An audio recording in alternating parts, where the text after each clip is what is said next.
Start.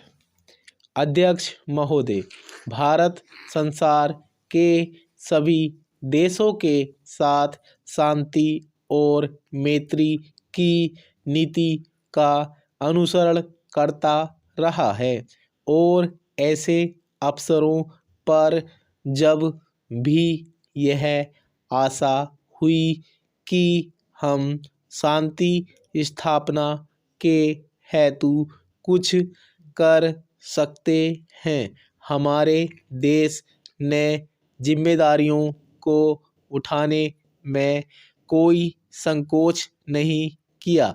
Korea में मेरी सरकार ने तटस्थ राष्ट्रीय प्रत्यावर्तन आयोग की अध्यक्षता स्वीकार की और युद्ध बंदियों के भविष्य के संबंध में अंतिम निर्णय होने तक उनकी देखभाल के लिए संरक्षण सेना वहां भेजी।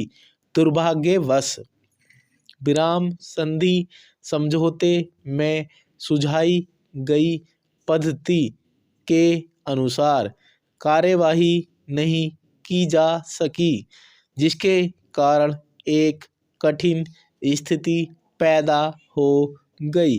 कुछ दिनों में ही आयोग अपना काम समाप्त कर देगा और संरक्षण सेना अब धीरे धीरे भारत वापस आ रही है। कोरिया में प्रमुख विवादग्रस्त प्रश्नों का अभी तक निपटारा नहीं हुआ है। मुझे पूर्ण आशा है कि संयुक्त राष्ट्रीय संघ की महासभा में अथवा कहीं और इन आवश्यक मामलों को सुलझाने का शीघ्र ही प्रयत्न किया जाएगा।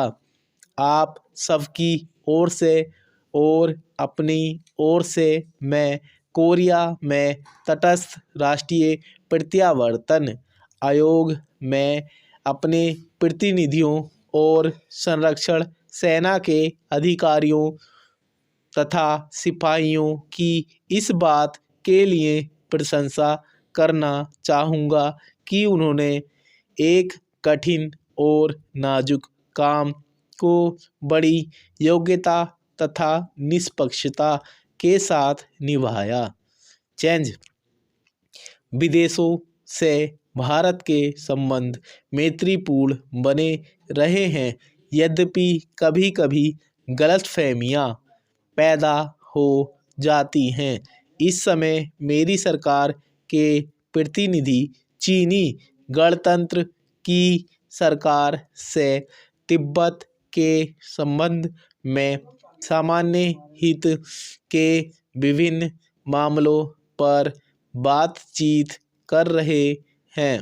मुझे पूरी आशा है कि इस बातचीत के परिणाम स्वरूप सभी विशिष्ट समस्याओं के बारे में समझौता हो सकेगा। सोवियत संघ और कई अन्य देशों से हमारी व्यापारिक संधियां हुई हैं।